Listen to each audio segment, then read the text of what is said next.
벌써 우리 사회에 관심이 멀어져 가는데요. 지난달 21일이었죠. 이런 사건들은 우리가 쉽게 잊으면 안 됩니다. 그리고 우리 사회가 끊임없이 관심을 가지고 살펴봐야 돼요. 서울의 서희초등학교 교사 한 분이 자살을 한 사건이 벌어졌습니다. 우리 사회에서는 일어나서는 안 될 일이 발생한 겁니다.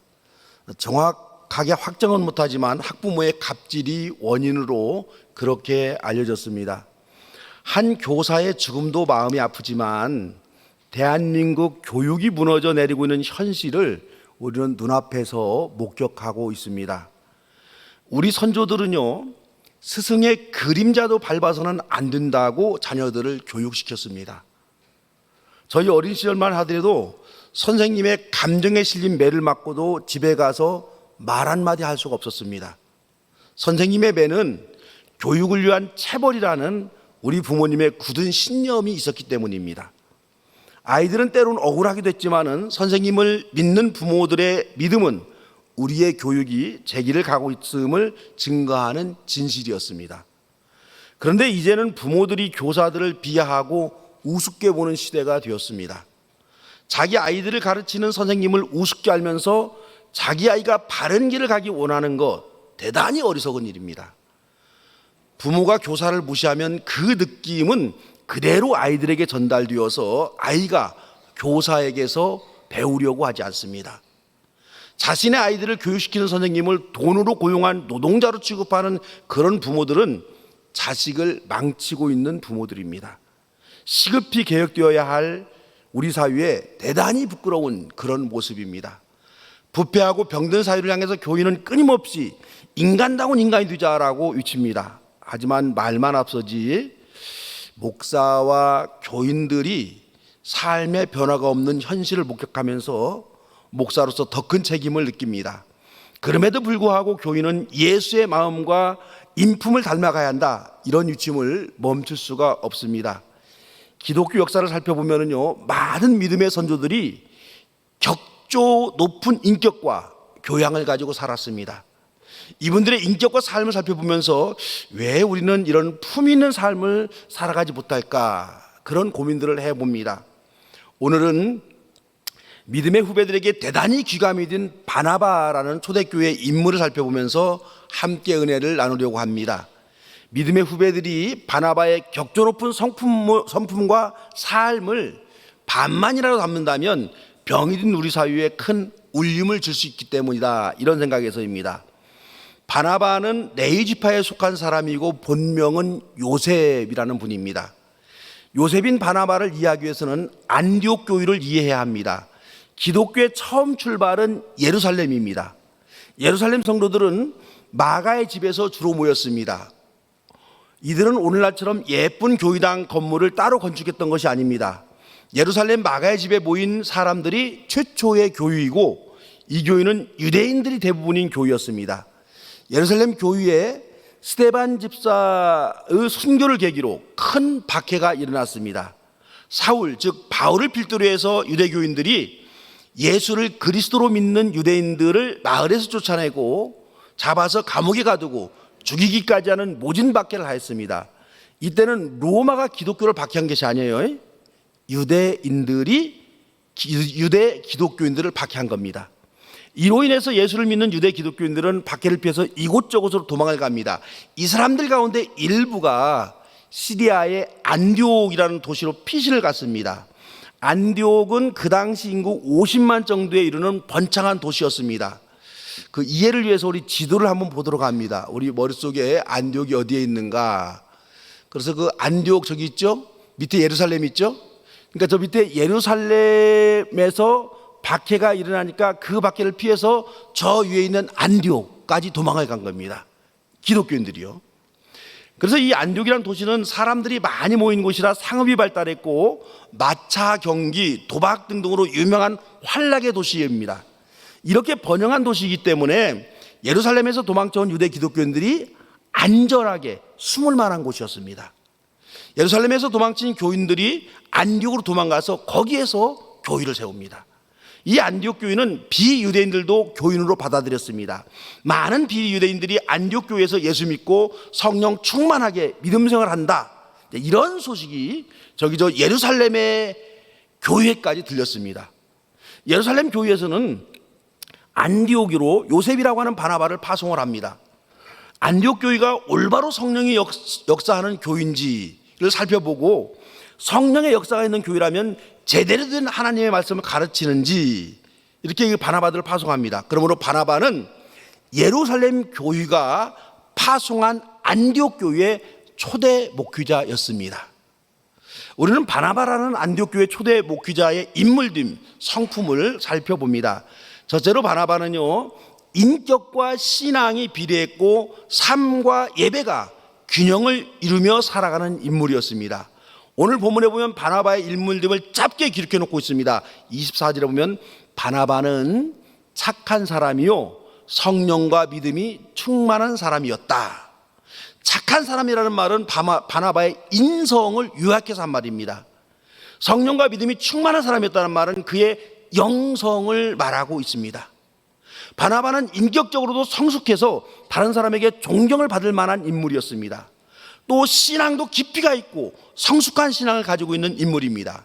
그리스도인은 이렇게 인성과 영성, 인격과 신앙이 비례해야 되는 거예요. 신앙이 깊을수록 훌륭한 인성도 갖추어야 됩니다. 우리 주변에 보면은요, 열심히 교회는 다니는데 그래서 신앙은 있는 것 같은데 인격적으로 비난을 받는 그리스도인들이 종종 있습니다. 신앙을 가진 사람들이 오히려 작은 이익에 열을 올리고 덕을 세우지 못하고 인색하게 살아가면서 주변 사람들에게 비난의 대상이 되는 경우가 있습니다. 인격은 훌륭한데 신앙이 없다. 여러분, 이건 말이 성립이 안 되는 거예요. 훌륭한 성품의 소유자라고 할지라도 때로는 하나님을 알지 못하고 살아가는 사람들이 있는 것도 사실입니다. 이런 분들을 만나면 우리가 야, 예수 믿는 사람보다 낫네, 이런 말 나오기도 합니다. 그런데 반면에 예수를 믿으면서도 덕을 세우지 못하고 복음에 걸림이 되는 그리스도인들도 있습니다. 어떻게 저런 사람이 교회 다니지? 안타깝게도 그런 말을 듣는 그리스도인들도 종종 있습니다. 이런 사람들을 보면 참으로 곤혹스럽습니다. 사람이 좋을 때는 다 좋습니다. 하지만 자신의 이익이 걸려 있고 자신과 연관된 문제를 처리하는 것을 보면 그 사람의 인성이 드러납니다. 단정하게 양복 입고 점잖하게 앉아서 예배를 드릴 때는 모두가 훌륭한 신앙, 대단한 인품의 소유자로 보입니다. 하지만 치열하게 살아가는 삶의 현장에서 보면 정확히 그 사람의 인격과 인품이 보입니다. 그리스도인들은 척박한 삶의 현장에서도 인성과 영성, 인격과 신앙이 여러분 동일해야 됩니다. 두 번째, 바나바는 사람을 품을 줄 아는 성품을 가진 사람입니다. 예루살렘 교회를 박해한 주범 중에 하나가 이 바울이라는 사람이에요. 사도 바울. 근데 이 바울은 많은 그리스도인들을 색출해서 유대당국에 고발하고 감옥에 가두고 예수 믿는 사람들을 모두 없애겠다라고 길들이 뛰던 그런 아주 못된 인물이었습니다. 그런데 바울이 어느 날 회심해서 예수를 자기가 만났고 이제 자신도 예수를 메시아로 믿게 되었다, 그렇게 선언했습니다. 그러니 이제 자신을 예수 안에서 믿는 형제로 대해달라, 이렇게 바울은 말하고 예루살렘 교회를 찾아갔습니다. 갑작스럽게 달라진 바울의 태도에 사도들과 예루살렘 교인들은 상당히 당황했습니다. 그리고 옥신각신 논란이 벌어졌습니다. 저 바울의 회개가 진짜인가, 아니면 우리가 여전히 의심해야 되는 건가? 대부분의 교인들은 바울의 회심과 고백을 의심했습니다. 지금 바울이 거짓으로 회심했다고 말하면서 더 많은 그리스도인을 잡아가려고 술책을 쓴다, 이렇게 처음에는 보았습니다. 사도와 교인들은요, 회심했다는 바울을 믿어서는 안 된다라고 말합니다.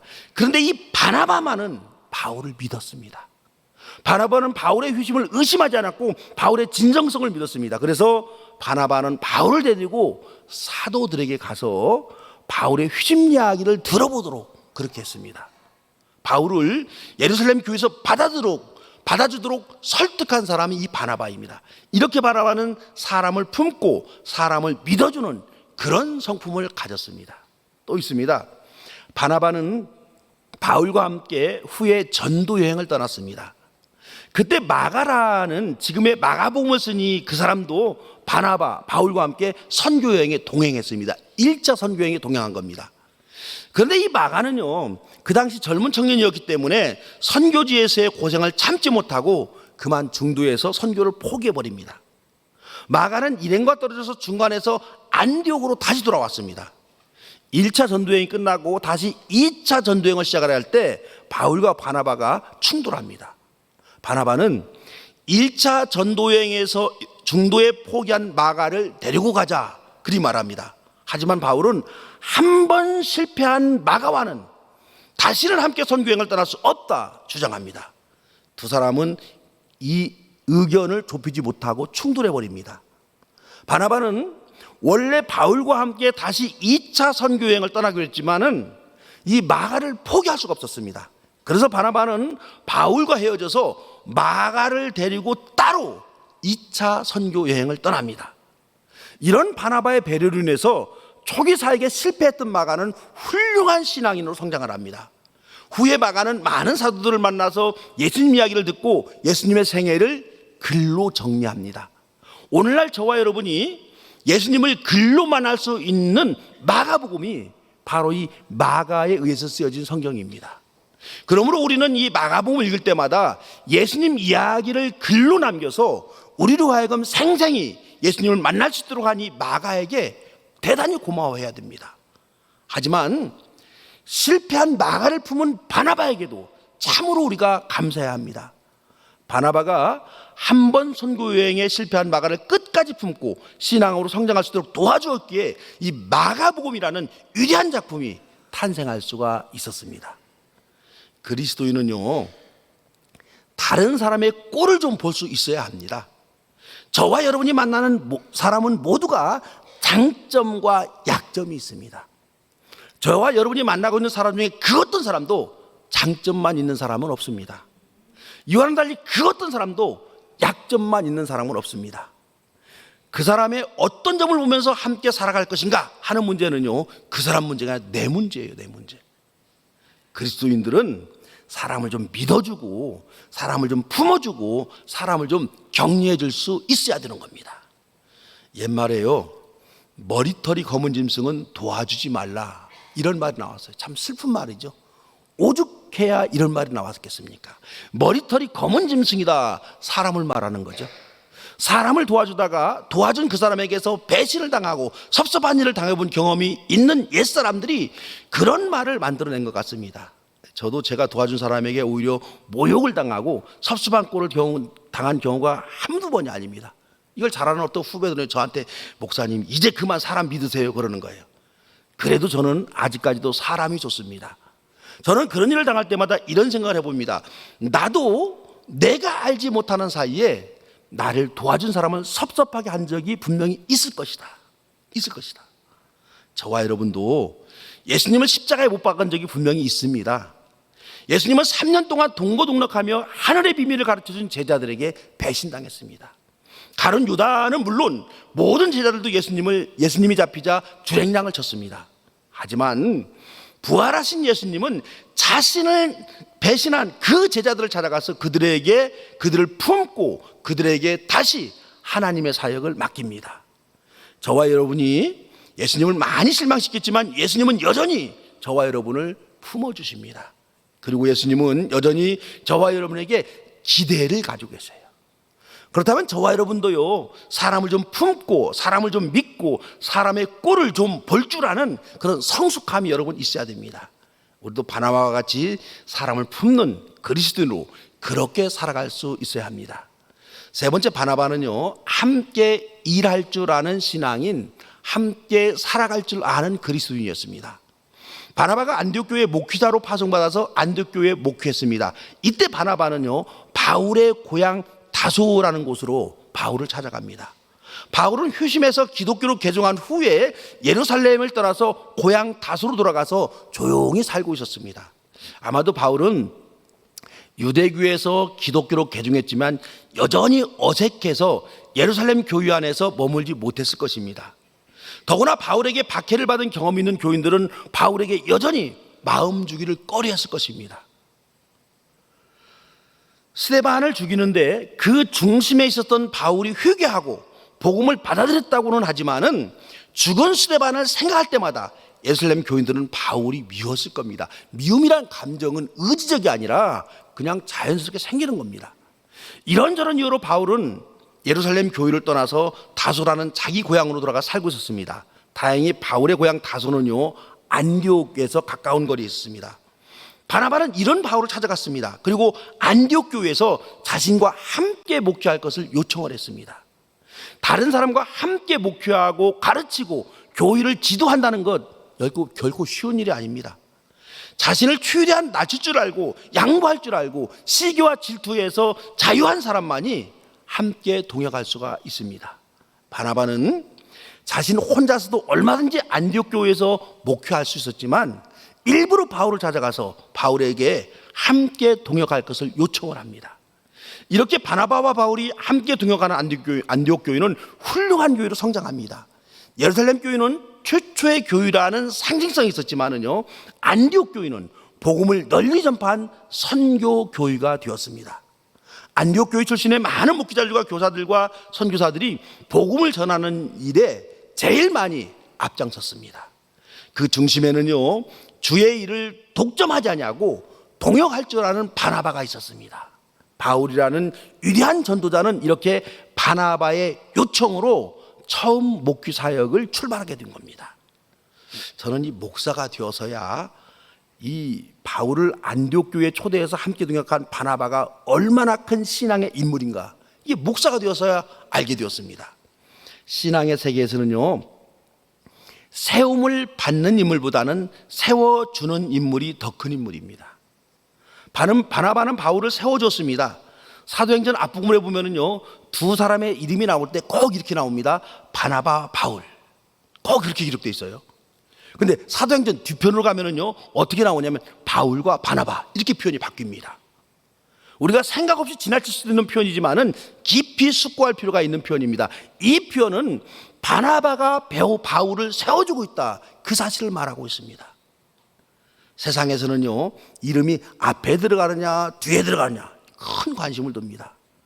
교회도 때로는 그래요. 교회도 이름이 앞에 들어가냐 뒤에 들어가냐, 위에 있느냐 밑에 있느냐 아주 민감합니다.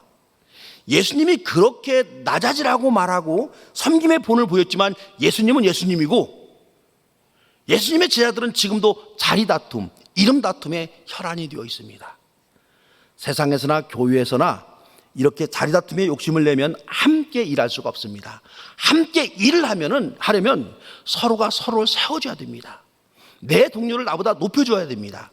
업적과 공로와 영광을 내 동료에게 돌릴 수 있어야, 그래야 충돌 없이 소리나지 않고 함께 일할 수가 있습니다. 그리스도인들은요, 이런 성품으로 살아야 합니다. 여러분이 한번 실천해 보시기 바랍니다. 나보다 다른 사람을 인정해주고 세움을 받기보다는 다른 사람을 세워줘 보세요. 교회에서는 물론 사회에서도 이런 자세로 살아간다고 한다면 모든 사람이 존경하게 됩니다.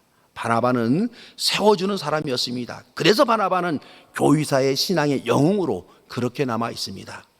마지막으로 바나바는 자신의 자리를 털고 일어나서 도전할 줄 아는 사람이었습니다. 바나바는 안디옥 교회에서 목회를 잘했습니다. 그래서 안디옥 교회는 많이 성장했고 여러 교사들을 뽑아 세워서 복음을 전파하도록 다른 지역으로 선교사로 보냈습니다. 그런데 그 선교사 중에 하나가 바로 바나바 자신이 되었습니다. 바나바는 자신이 최초의 안디옥 교회 목사였기에 선교사로 가지 않고 계속 남아서 안디옥 교회를 목회하고 선교사를 다시 키워내서 보내겠다, 이렇게 주장해도 아무도 비난하지 않습니다. 하지만 바나바는 그 안전한 자리를 선택하지 아니하고 험한 선교사의 길을 자신이 선택합니다. 바나바는 안전을 택하기보다는 도전을 선택했습니다. 편안함보다는 미래를 바라보고 과감하게 안디옥 교회를 떠나서 선교여행 복음 전도사로 나섰습니다. 여러분, 인생을 살다 보면 누구나 안정되고 평안한 길 가기 원합니다. 누구나 이익이 있고 이득 있는 길을 선택하고 싶습니다. 어느 누구도 여러분 고생하며 살고 싶은 사람 없습니다. 하지만 그리스도인은 몸이 편안한 길을 선택하기보다는 마음이 평안한 길을 선택할 수 있어야 되는 거예요. 그리스도인은 자리가 안정이 되고 보장된 길을 선택하기보다는 꿈과 미래가 있는 도전적인 길을 선택할 수 있어야 됩니다. 그것이 믿음을 가지고 살아가는 그리스도인들의 삶의 방법입니다. 신앙의 영웅들은 바로 그런 도전의 길, 모험의 길을 선택한 분들입니다. 바나바는 바로 그런 사람이었고, 우리 교회 역사에 바나바와 같은 위대한 신앙의 영웅을 우리는 발견할 수가 있습니다. 이런 바나바를 한 단어로 정리해 본다면 어떻게 정리할 수가 있을까? 간단합니다. 예수 그리스도와 가장 많이 닮은 그리스도인이었다, 이렇게 정리할 수가 있습니다. 예수 그리스도의 성품을 가장 많이 닮은 그런 성품을 가진 사람이었습니다. 그리스도인은 예수님의 성품을 가장 많이 닮은 그런 존재가 되어야 합니다. 사람들이 저와 여러분의 성품에서 예수의 성품을 발견할 수 있다면 우리는 참된 그리스도인으로 살아가고 있는 것입니다. 예수 닮는 저와 여러분 되시기를 주의 이름으로 축원합니다. 사랑해 주님, 예수님을 닮고 예수님을 따른다고 나선 저희들입니다. 많이 부족하지만은 부족한 저희들의 모습에서 예수의 향기가 나는 그런 역사가 있게 하여 주시옵소서. 예수님의 이름으로 기도합니다.